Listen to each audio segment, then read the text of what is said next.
বন্ধুরা, ইন্দিরা একাদশীর ব্রত পালিত হবে 17 সেপ্টেম্বর 2025 বুধবার।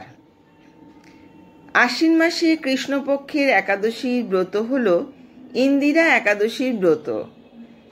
যারা এই দিন ইন্দিরা একাদশীর ব্রত পালন করবেন তারা এই ব্রতের পূর্ণ ফল তাদের পূর্বপুরুষদের অর্পণ করতে পারেন, যাতে তারা মোক্ষ লাভ করে বৈকুণ্ঠ ধাম প্রাপ্ত হন। তাই এই দিন সঠিক বিধি মেনে ইন্দিরা একাদশীর ব্রত পালন করুন।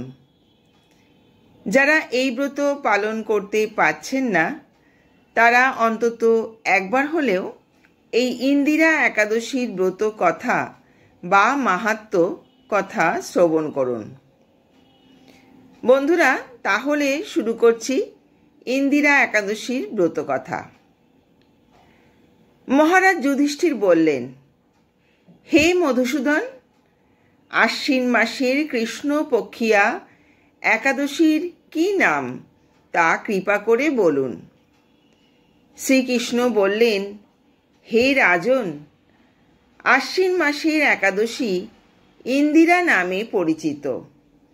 এই ব্রত প্রভাবে মহাপাপ বিনষ্ট হয়। এমনকি কর্মবিপাকে যারা নিম্ন যোনি প্রাপ্ত করেছেন সেই পূর্বপুরুষদেরও উত্তম গতি লাভ হয়। এই একাদশীর মাহাত্ম্য শোনা মাত্রই সামবেদীয় যজ্ঞফল প্রাপ্ত হওয়া যায়। হে রাজন, মহিষ্মতি নগরে ইন্দ্রসেন নামে এক প্রসিদ্ধ রাজা ছিলেন। ধর্মবিধি অনুসারে রাজ্য পালনে তিনি বিশেষ খ্যাতিসম্পন্ন ছিলেন। তার বিপুল ধনসম্পত্তি ছিল। পুত্র পৌত্রাদি সহ তিনি সুখে রাজ্য পরিচালনা করতেন। বিষ্ণু ভক্তি পরায়ণ সেই রাজা নিরন্তর শ্রী গোবিন্দ নাম গান মগ্ন থাকতেন। একদিন রাজা সুখে রাজ্যসভায় বসে আছেন। এমন সময় দেবর্ষি নারদ স্বর্গ থেকে সেখানে এলেন। তাকে দর্শন করে রাজা হাত জোর করে উঠে দাঁড়ালেন। দণ্ডবৎ প্রণাম করে মণিকে আসন পাদ্য অর্ঘ্যাদি ষোড়শোপচারে পূজা নিবেদন করলেন। তারপর বললেন, হে মুনিবর, আপনার দর্শন মাত্র আমার যাবতীয় যজ্ঞ ফল লাভ হয়েছে। এখন আপনার আগমনের কারণ জানিয়ে আমাকে কৃতার্থ করুন। দেবর্ষি নারদ বললেন, হে মহারাজ, অতি বিস্ময়কর এক কথা শ্রবণ করুন। আমি একসময় যমলোকে গিয়েছিলাম। সেখানে যমরাজের সভায় বহু পুণ্যকারী আপনার পিতাকে দেখলাম। ব্রতভঙ্গ পাপে তাকে সেখানে যেতে হয়েছে। হে রাজন, আপনার পিতা যে সংবাদ প্রেরণ করেছেন আমি এখন তা আপনাকে বলছি। তিনি বললেন, হে ঋষিবর, মহিষ্মতি ইন্দ্রসেন রাজা আমার পুত্র।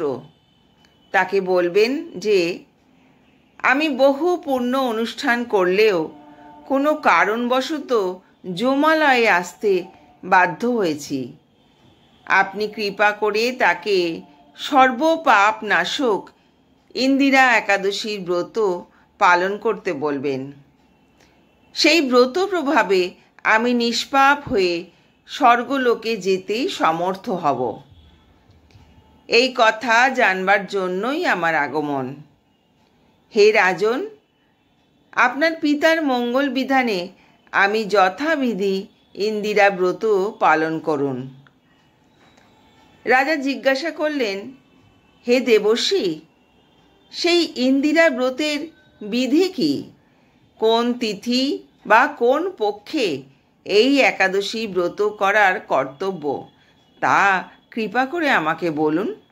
দেবর্ষি উত্তর দিলেন, হে মহারাজ, আশ্বিন মাসের কৃষ্ণপক্ষে দশমীর দিন শ্রদ্ধা সহকারে প্রাতঃস্নান করবেন।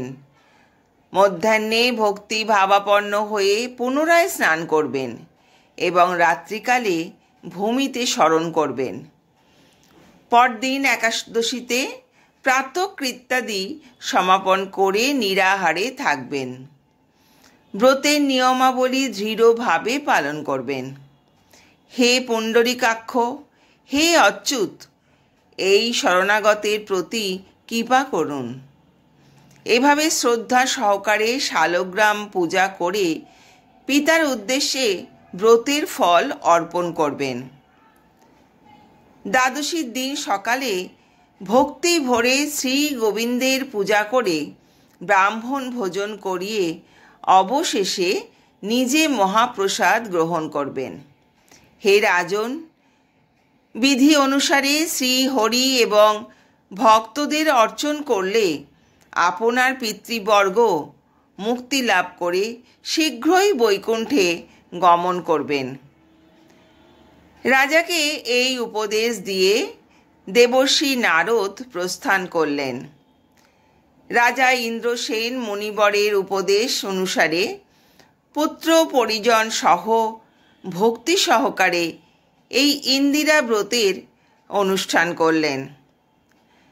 তখন দেবলোক থেকে পুষ্পবৃষ্টি হতে লাগল এবং তার পিতাও বিষ্ণু লোকে গমন করলেন। তারপর রাজা ইন্দ্রসেন নিজ পুত্রকে রাজ্যভার অর্পণ করে নিজেও বিষ্ণু লোকে ফিরে গেলেন। এই ইন্দিরা একাদশীর মাহাত্ম্য পাঠে ও শ্রবণে মানুষ সকল পাপ মুক্ত হয়ে বিষ্ণু লোক প্রাপ্ত হন। এই বলিয়া ভগবান শ্রীকৃষ্ণ ইন্দিরা একাদশীর ব্রত মাহাত্ম্যটি সমাপ্ত করলেন। বন্ধুরা, আশা করি ইন্দিরা একাদশীর এই ব্রত কথাটি শুনে আপনারা সমৃদ্ধ হয়েছেন।